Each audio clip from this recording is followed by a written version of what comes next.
It's Sway in the morning. Only on Shade 45. Let's do it like this. I like that beat too. See me with cake that make it thug money. Ain't got it? That turn it to blood money. Poverty turns to hard black. I love money. Got bread I don't speak of. I call it hush money. My talk, believe it. Sell you to work and have my folks to retrieve it. You tuned into a heathen, scheming, leaning on life's edge. In the flesh, Big V define what hustle is. I'm a hustler, pursue, prosecute and shoot too. Don't get cute, pimp it, I've warned you. I should change my name to W2. Find me in the slums, rapid refunds. You change, I reform. Pass the collection plate, I'm about to preach to them. Why did the fiends cross the road? That fat boy from Kentucky had better dope. Yeah, Sway in the morning, Shade 45, Nappy. All right, welcome back to another star-studded episode of the Chatterbox with King Jacob. I'm yours truly, King Jacob, and tonight we have another special guest who needs no introduction, superstar, on the rise, none other than the Hood Badu. What's good? What's up, big body G's? What's up? What's happening with you? Nothing. Oh, after I get off this show, I will be going to sleep. Well, I can dig it. So, tell me how your career got started when it comes to being an MC. Well, that's a long story. So I started this rap thing ever since legit. The ones that really know me knows this. I started since the 6th grade. I had boy cousins. I was always surrounded around the boy cousins. They rapped. I was always surrounded around hip hop. So I watched my male cousins, rap outside. You know what I'm saying? Like just freestyling. And I got into it. Like I picked up on it. Like it was a natural thing for me. Like I never knew that I was gonna keep going with it. Like I picked it up and I wrote my rhymes. Like I remember me writing in a book. Like I had compositions books, I had notebooks. I used to write. And I wrote my first rhymes. And I remember when my mom heard it, because I posted something, I used to record it on a laptop, and I had saved it onto her drive on the computer, and she looked at it and she listened to it. She was like, "You sound really good. You rap." So of course she had to tell my daddy. So she told my daddy that I was rapping.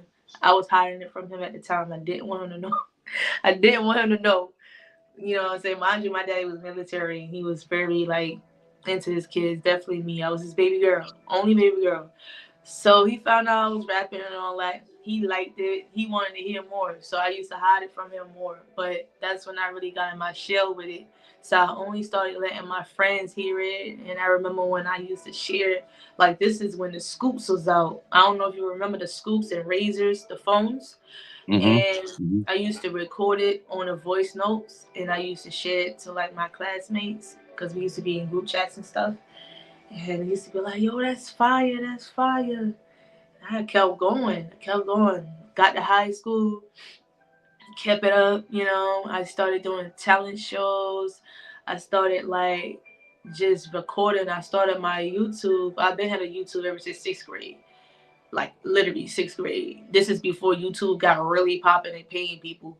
But I had my first YouTube in 6th grade, and I started building content once I got in high school, because I used to dance and rap.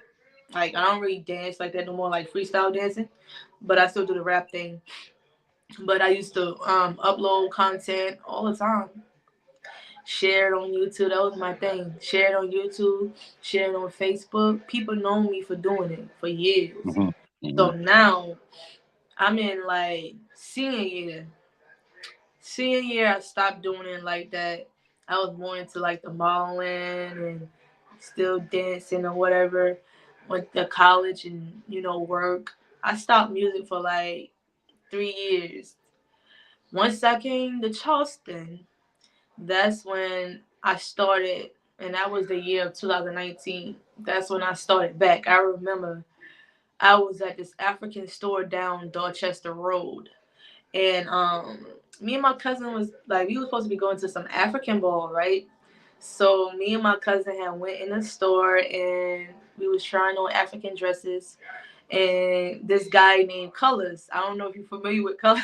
I know Colors. Colors, one of my homies. Yeah, I know Colors. Yeah. So this guy named Colors. Um, he's the owner of Long Time Coming Entertainment. Colors in Charleston. I seen him and he was talking during his day. He was like, "Yo, you ladies, if y'all model or whatever, like you do music, whatever, let me know. I got a group, all that." So he was telling me about his group or whatever, and the connections and all that. So I was telling him, yeah, I'm a model. Um, I rap. I'm a rapper. I'm a real rapper. I always tell people that I'm a real rapper. So he was like, oh yeah. So he was like, all right, let me hear you say something. Spit something. So we went outside and pull him on the side, started rapping like for real, man. I was rapping off of what's the people? Mob Deep. Mob Deep. I was rapping off that beat. And shit, he was What? like, Hold on. Which mob deep beat you was rapping off of? what's the name? Is you What's are you talking about shook ones? Shook Ones? Yeah, that's it. I was trying to, yeah, I knew it started with the S. Yeah, Shook Ones. It's like, Whoa, whoa. they be like, Freddie, you don't fuck with me. It seem like you changed. I be like, nah, I'm just stacking money and doing my thing. Like, I started off like that. I can't remember everything else. But, yeah, the shit Hmm. was fire or whatever. And he was fucking with it. So, after that, he gave me the connections, the people around here, or whatever. Mind you, I don't know nobody that's doing the music thing around in Charleston.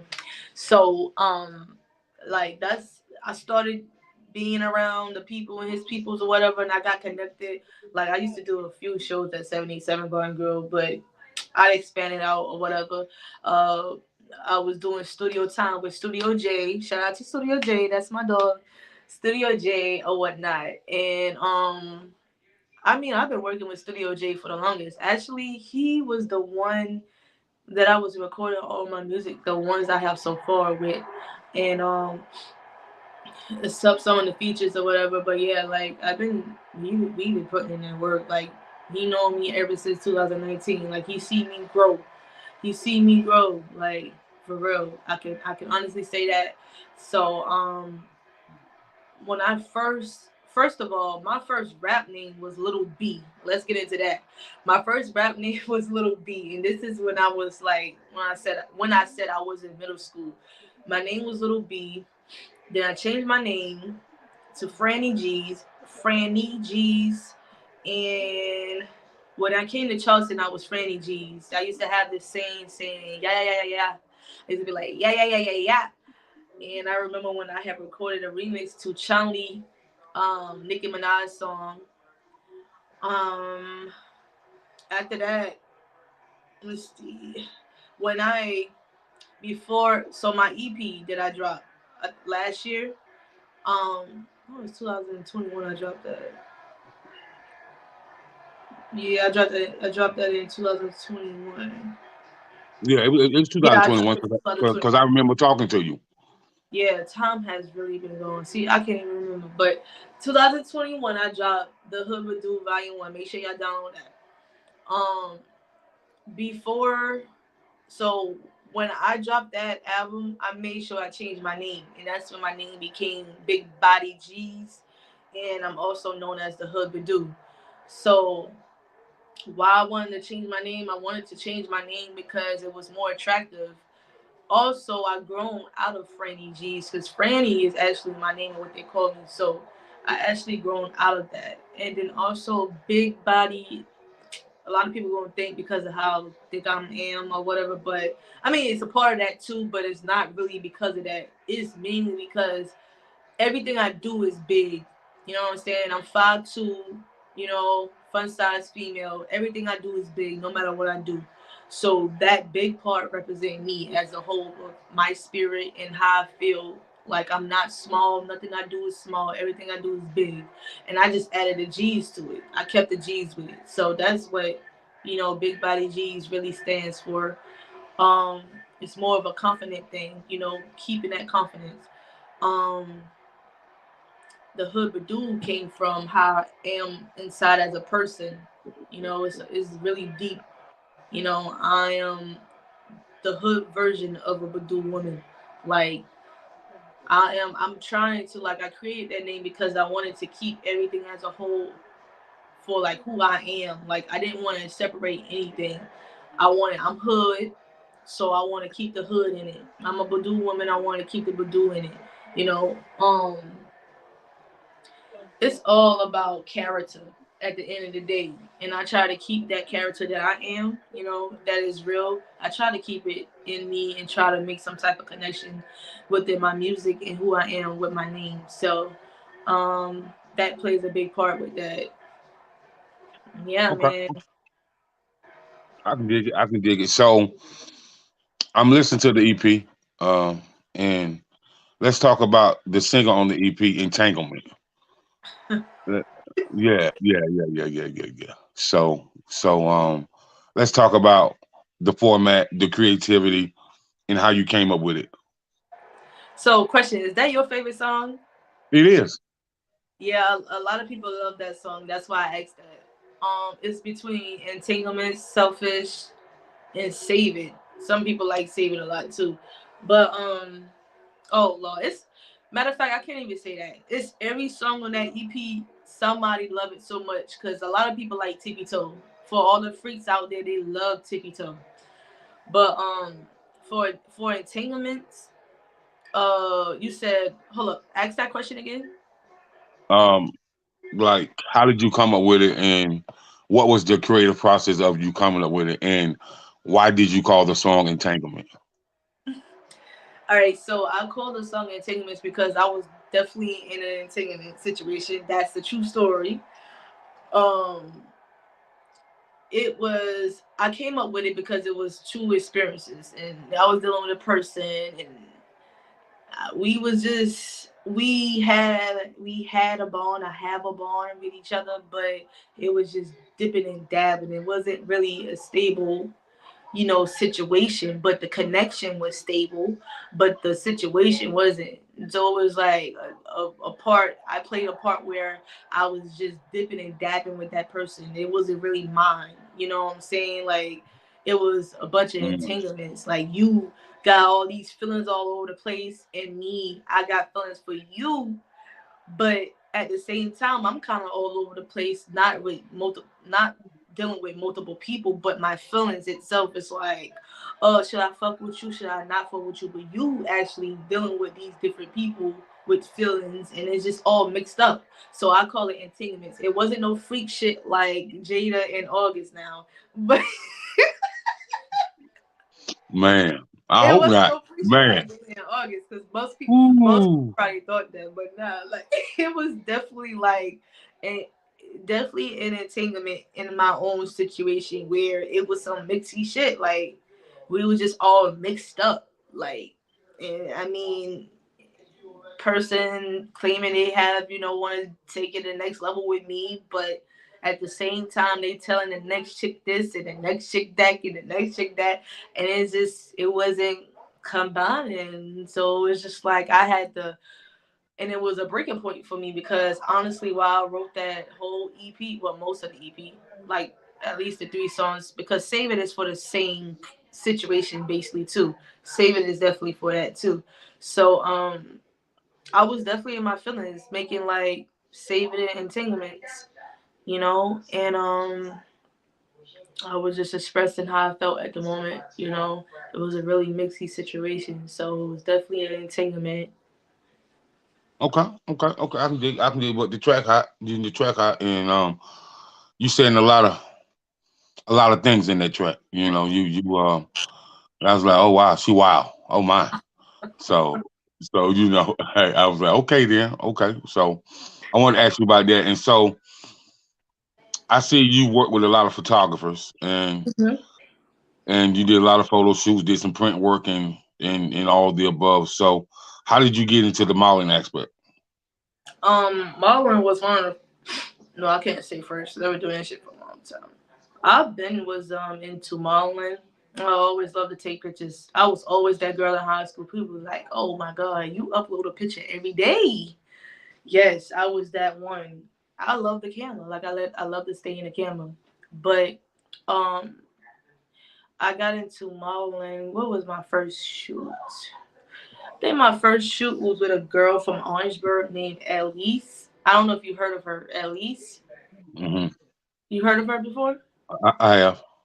I don't know Yes. her personally, but I've heard of her before. Yeah, she's very dope. I had my first shoot with her. And people always know me for modeling, and I did like put myself out there. Every time I used to post pictures, I used to be like model, this and that. And people seeing that I knew how to do that type of stuff. So they used to call me, like ask me to be video girl. Um, can I shoot with them? And I just kept getting called, and it built up, you know. So the modeling thing in it, that is so easy, and I actually love doing video vixen. But Okay, okay, I'd rather do it to like R&B songs, cause like that fast motion shit with rappers, I'd rather rap. And I don't know if because I'm a rapper, but I'd rather like be a model vixen in like R&B songs because I could be seductive the way I want to. okay, okay. So, a question for you as an artist: where do you see the entertainment industry going nowadays? I hate it. Like I Oh, don't like. Oh my god, how can I describe this? Like I see half and half. I see half of it is going to like back to where most of us want it to be, where you see people that are realizing, okay, this sex or disrespecting each other, like males and females, is bad. Like we're tired of that. Some half of that is thinking like logically like that as I want them to. And then half of it is just still stuck on that, fuck nigga shit, bitch, all that stuff, and like just putting and throwing stuff out there, not even caring, So I just see half and half. I feel like it will always be this way. Like it's no going back. I feel like it's no going back. It's just gonna be some people that's always gonna be on the right path, and some people are just gonna always be on that path, not really being musical. Like they just want to throw stuff out there. And I mean, the industry has changed now. Like you got screams out, you got people like only buying music that's for that. People not want they're not I guess they have to listen more to lyrically people. So they're not gonna buy that like how they buying like, oh, the basic or the disrespect or the sex appeal type music, you know. Um, I do see a lot of people coming back to their senses though, most of them, and I do like the fact that like people like that been doing this mid 2000 or early 2000s coming back. Like I just seen King Michelle the other day posted a video. Oh my god, I love her. But she posted a dope single that she said she's about to release. I'm happy for that. Who else? I see I think Mario coming back, August Alsino coming back. Like people, like I grew up off of a little bit because I'm like in the late '90s, but like I still grew up off of August Alsino because I'm gonna say I was in high school when he came out. So yeah, hmm. Okay, I'm good. okay, okay. So, in this hip hop industry, um, there's been a lot of killing, murdering, indictments, people snitching. So, why Mhm. do you think the hip hop culture is changed for the worse in that type of way? Because man, these people definitely is more little kids now. This generation different. This is a generation of a bunch of 2000 babies, and like they just coming out like this is what they was bought into. So that's what they seen. It's not like growing up when I was younger. I was looking at BET Awards. Missy Elliott, Fly. She's dancing. Aaliyah was still alive. Busta Rhymes with the locks. People that actually bought hip hop culture or R&B to the plate. And I mean, when they're growing up, they only see NBA YoungBoy, Who else? Was NLE Chapo. Half of these people I don't even remember their names. Like I know NBA YoungBoy because I like him. I started to like him, but I just feel like it plays a lot of part of what they've been brought into in this world. Like if a child gonna see that, and then 9 out of 10, if they want to be a rapper or R&B singer, that's what they're gonna try to follow. Everybody, you have to remember, Hmm. everybody has some type of idol, so they're gonna follow that, and it's always going to be a trend. So whatever the trend is, and definitely who they are around, their friends, their environment, definitely if they live in a toxic family environment, that's what they're going to follow and listen to. So 9 out of 10, when they make music, they're going to be rapping about that same thing and actually be doing it. Mm. So, with you being from New York, um, what do you think about the South Carolina music scene? I mean, I'm from South Carolina as well, so I fucks with South Carolina music. Okay, okay, No okay. different. But so when I ask you that, what I'm asking you is, how do you think it could be better as far as unifying the culture of music in South Carolina? I don't really think that South Carolina music is doing any wrong. Only thing I think, like, as in sound wise, but the only thing I think about South Carolina culture as a whole is like it's not enough. Like, I'm gonna just say some people just don't push, and it's not only South Carolina, but it's just like it's the mentality. Like, people don't want to support. It's just the whole southern mentality where people want to talk about what you do. They don't believe in going for it. You know what I'm saying? Going for your dreams and stuff like that, as in music wise or anything else other than working a 9 to 5 job. Like, you got a lack of responsibility, you got a lack of support when it comes to family members. Parents will try to lead you wrong, and like I said, it's not only in the South Carolina environment, but this happened most in the Southern hospitality. Like, it's just like, damn, they don't believe in going to higher states and higher, levels. Is always some type of pushback. I feel like because the South is used to always be so scared to move on, and just go back to slavery days when people in the South were scared to reach out, were scared to expand because they was taught a certain thing to stay together and to stay in the South. You know what I'm saying? The only time in the South back in the day people was to expand and go to New York or up north mainly was New York when they did leave from the South to go to New York. To go to New York was if they was pulled by people that was if they were slaves, they was pulled there, or if they had family there and they was lucky to transport there, or something like it had to been something connected with that. Back in the day, people just wasn't just traveling saying, "Oh, I wanted to go up north just to go up north."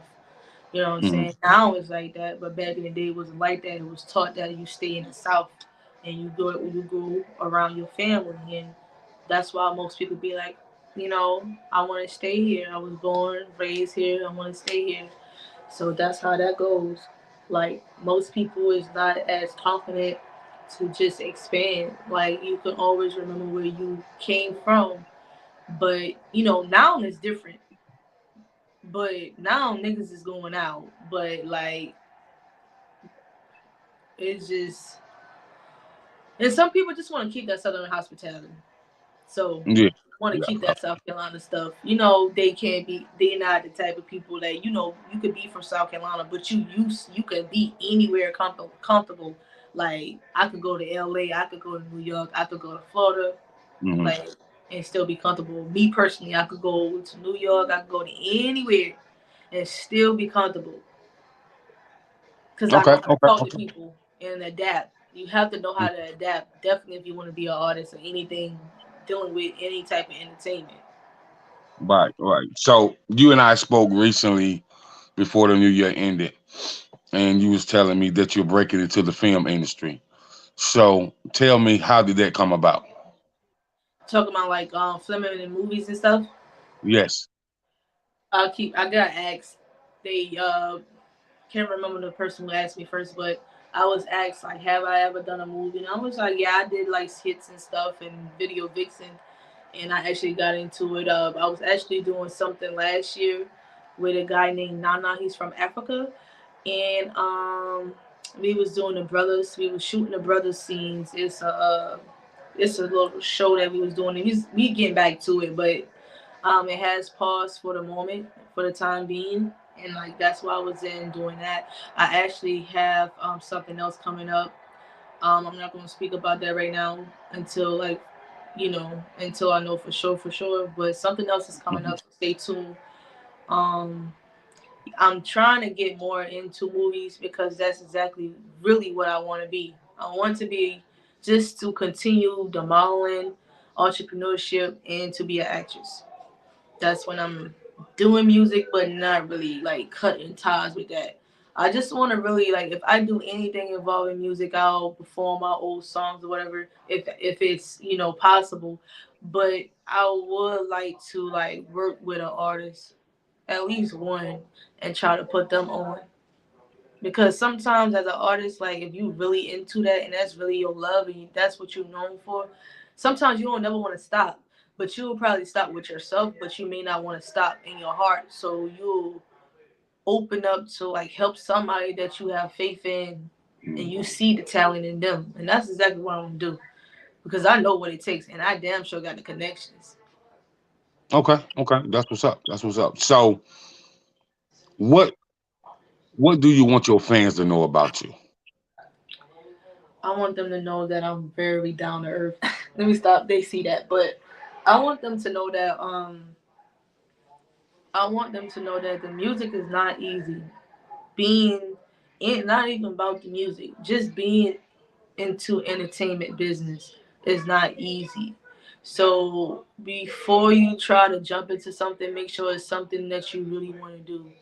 Because I see a lot of people join and try to be around this type of environment, but they become depressed and have all these type of behaviors and stuff because they don't know how to deal with the pressure.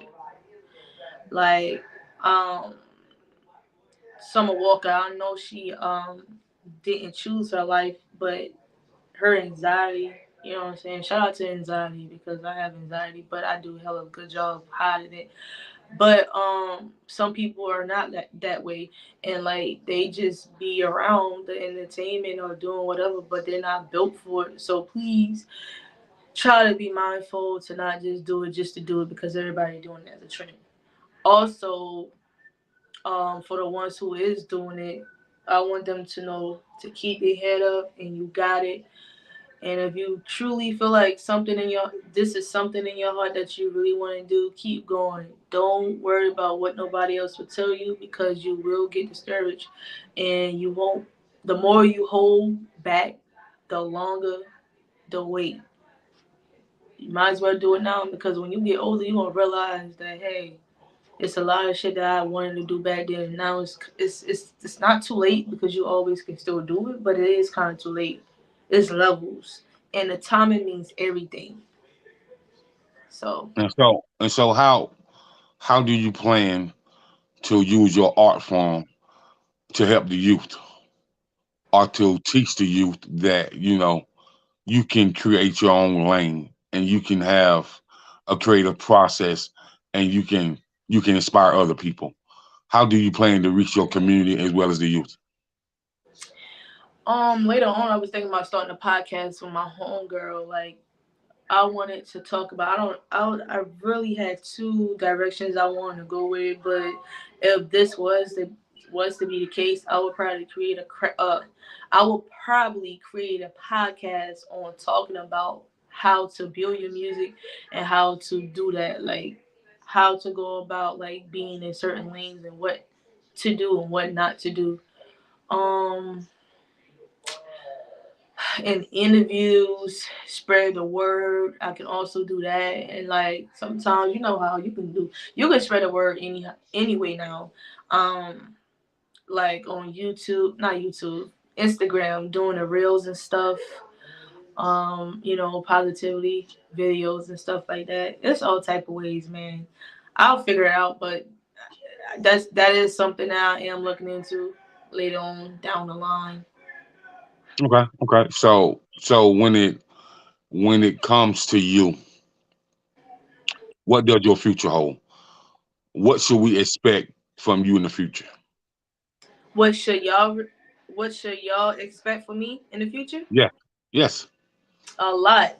Like some new some new alliances, like meaning and networking with some major people, and look out for me on some new films.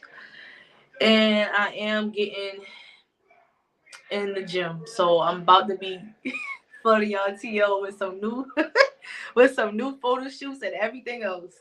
Yes, I'm about Okay. to get into it. Got to.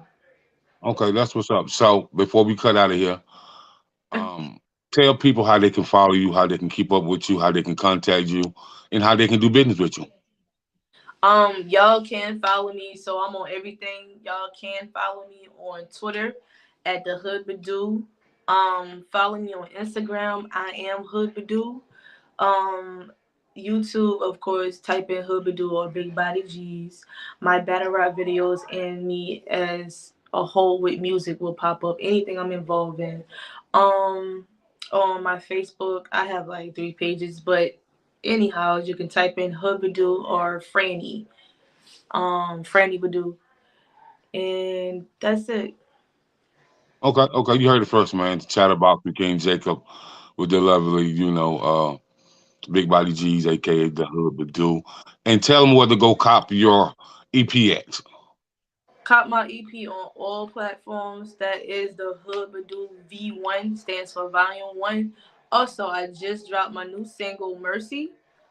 Stay tuned for the remix coming soon, featuring Bill Collector, known as the Battle Rapper. Okay, and can we expect any visuals Yeah, for? definitely for every song on the EP and also for Mercy. And you can expect the visuals for Mercy remix because I'm gonna do the remix instead of the original. So Okay, and so when should we expect the first visual? for either one, Yes, I would say in March of in 2023, this year. in March. Okay, man, you heard it first. The Chatterbox became Jacob with none other than the Hood Badu. You already know. A lot of sauce, a lot of hot tea, and she coming. I want to thank you for coming in and tapping in with me. I really appreciate it. You're welcome. No problem. All love. All right, so talk to you soon. All right, talk to you later. Later.